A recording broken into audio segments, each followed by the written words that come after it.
So you want to retire in Thailand but don't know how much it costs. You've seen 1,000 videos where the narrators tell you wildly conflicting numbers in quick talking and badly edited fashion, and you don't know who to believe. Well, let me tell you the truth about cost of living and what's required as far as visas in plain and simple to understand terms. First of all, I'll address a myth. You've probably seen a lot of YouTube or TikTok videos saying you can live in Thailand on $500 or $700 per month. Well, that's not realistic. It's a myth, and those videos are just there to get views. You're being misled, and in this video, I'll go into detail telling you why. I don't need to tell you all the great things about Thailand. I won't pad the video telling you things like, you need to see the temples, Chiang Mai is a hidden gem, or if you're feeling lonely, head to Pattaya. If you're watching this video, you already know what the Land of Smiles has to offer. Let's get down to the actual numbers and what they mean. Absolute necessities are things like a mobile phone. Assuming you already have your own phone, a basic mobile phone plan will cost around 400 baht per month, or about $12 per month. This will give you around 20 gigabytes of data and 100 minutes of talk time. But don't worry, the talk time rates don't matter much in Thailand because almost everyone here uses messenger services for phone calls like Line, which are done over the internet. Thais hardly ever use their actual phone numbers to make phone calls. Electricity is a variable but necessary cost. The government rate at the time of this video is 4.15 baht per kilowatt hour, which is anywhere between half and a quarter of the rate most Western countries pay. Although rental units will sometimes add a surcharge to that rate, so you won't know what your exact rate is until you ask. Your monthly bill will mostly depend on how much you use your air conditioning. Thailand is a tropical climate, and it's not unusual to have months go by where the temperature is between 30 and 40 degrees Celsius every single day, and the nights don't bring much relief as the temperature usually only drops to 24 to 28 degrees most nights. Thailand also experiences very high humidity for a good portion of the year. If you live in the far north, it can be cooler for a couple of months a year in January and February, but my advice to anyone regarding to costs is to budget around 3,000 baht per month for electricity, or around $100. You may not spend that much, but it's better to budget for it and not need it than to need it and not have it. Now that all that's out of the way, let's talk about the big cost, the cost of housing. The first consideration is where in Thailand you want to reside. Bangkok is going to be more expensive to live than Rayong. A small village in northern Thailand will be cheaper than Sriracha. Your location is key to costs. One thing about Thailand that isn't necessarily true in Western countries is that prices drop very rapidly the farther you get away from highly urbanized areas and tourist areas. An apartment in the suburbs of Bangkok could be one-third the price of an apartment on Sukhumvit Road near Nana. If you're in Bangkok and say to yourself, I need to be in the center of it all, near the big malls, near Nana Plaza, and have close access for the BTS, then you're paying a premium for rent. An apartment in the Sukhumvit Road area will set you back anywhere from 20,000 baht to 60,000 baht for a month for a 20 to 30 square meter apartment. That's between $600 and $1,800 per month. Less expensive than large Western cities, but expensive for Thailand. There are cheaper places in the area, but they are more like room rentals and not apartments. They will also tend to be more Thai style with the wet bathroom and possibly no air conditioning. For the purposes of this video, all the prices I give will be for apartments that someone would consider Western style and have at least 20 square meters of space and Western comforts. Moving on to the suburbs of Bangkok, some deals can be found. You will be a little further from where the action is in mostly Thai neighborhoods, but there will still be plenty of food and shopping options nearby. There will be the usual 7-Elevens on every corner and many restaurants and likely a nearby night market. Still a wonderful experience, but less tourists and expats in your neighborhood, you won't be as likely to find a gleaming glass skyscraper to live in. But some perfectly fine apartments will be available. Expect the prices to drop to around 10,000 baht to 20,000 baht for a nice, air-conditioned one-bedroom apartment. That's around $300 to $600. Of course, bigger and more expensive units can be found out in the suburbs also, but remember, we're looking at the minimum for a comfortable lifestyle. I'm going to move on to medium-sized cities now. Places like Chiang Mai, Hua Hin, Rayong, and other cities with 50,000 to 200,000 people still have all the amenities like shopping malls and Western restaurants, but they're not nearly as crowded and tend to have better traffic and far less tourists to drive prices up. In these cities, it's not unusual to find a perfectly comfortable apartment in the 5,000 baht to 10,000 baht range, or $150 to $300 range, depending on where in the city you look. Also, smaller cities have an option that's not readily available in Bangkok, and that's to rent an actual house with a yard and parking.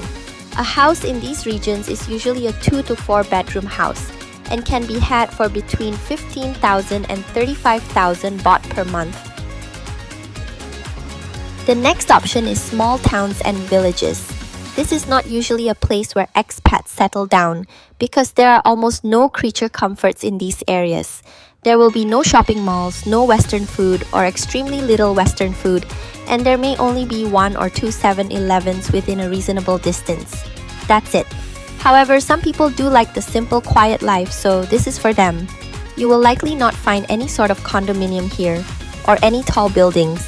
There are rentals, but they will usually never be Western style. It will usually be a room, a small basic apartment, or small Thai-style house. Rents can be as cheap as 1,000 baht per month, or $35, but you will get a room with a fan, no aircon, and a bathroom with a squat toilet. Moving up to the 3,000 to 5,000 baht range, we'll possibly get a small Thai-style house, but once again, with no Western amenities.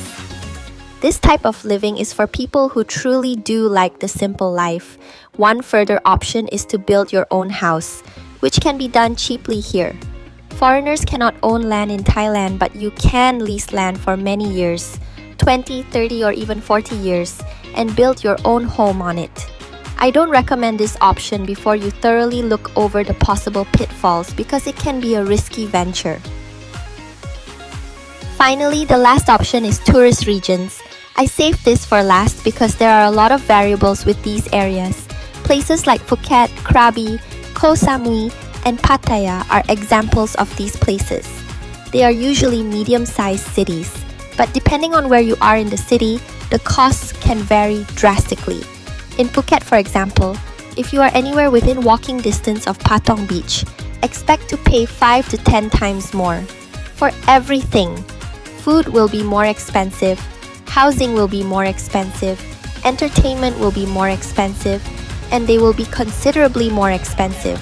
A lot of restaurants in the area sell food at up to 10 times what one would consider a normal Thai price. The reason for this is tourism. Phuket is one of the most popular tourist destinations in the world, and every year hundreds of thousands of tourists flood the area. This makes it crowded, messy, and expensive. Pattaya has the same issue, but if you feel like you want to live near all the hustle and bustle of the tourist areas, you can find deals as long as you look a few kilometers away from the main tourist area. In Pattaya, for example, a small apartment near the beach will cost around 15,000 to 30,000 baht, which is expensive for a city of this size. But if you move away from the beach and go to where the locals call the dark side, there is far less tourism and prices are more reasonable. An apartment there will cost 8,000 to 10,000 baht. So keep that in mind if you want to live in a tourist area. So now let's summarize and come up with some final numbers. What will it cost every month to live comfortably in Thailand? Well, let's start with our utilities and food. electric, phone, water, and food should have a total budget of around 12,000 baht per month, or around $400. You can skimp on these things, but I'll point out again, I'm giving prices of what the average person would find comfortable at a minimal price. Then there's rent. The average minimum for an apartment would be around 10,000 baht to 15,000 baht, or $300 to $425 per month minimum, and add around $200 to $300 USD for Bangkok. Then you would need to have a budget for household things, things like soap, shampoo, other grooming items, and clothes. I would recommend setting this budget at about $150 USD minimum. That gives us a total of close to 30,000 baht per month, or around $890 USD. Now remember, these are just your basics. We'll do a quick example of a theoretical expat. He has no car, but pays for taxis or public transit on a regular basis. I would add about $60 a month for that. He pays for health insurance and he is around 55 years old, which costs him about 150 USD per month. His visa costs 7,000 baht per year, or 210 USD. Break that down monthly and it comes to just about $20 per month. So what's his total? $1,120 per month would be the bare minimum this expat would need to live a relatively comfortable life. Closer to 1,400 if he were in central Bangkok. This will not pay for Western meals every night, or nights out drinking beer at a go-go. There wouldn't be much entertainment. You would need to add at least $200 per month for some entertainment, but $1,120 would let you live comfortably. You wouldn't be hungry with dirty clothes, living in a hot room with a fan, and no aircon. Hopefully, this answers any questions about the myth of the $500 per month expat life in Thailand. Yes, technically it can be done, but it would be miserable and dangerous. You would always be hot, hungry, and in peril if you ever got sick or injured. It's not realistic. Please, don't move to Thailand thinking you could live anything resembling a comfortable, normal life on 500 USD. Thailand is a beautiful, amazing place to be and live. And I want anyone who comes here to experience that and not be miserable, homeless, and sick. So that's all for this video. Please like the video and subscribe to the channel. It costs nothing, but helps us creators out more than you could ever know. Thank you so much for watching, and I'll see you next time.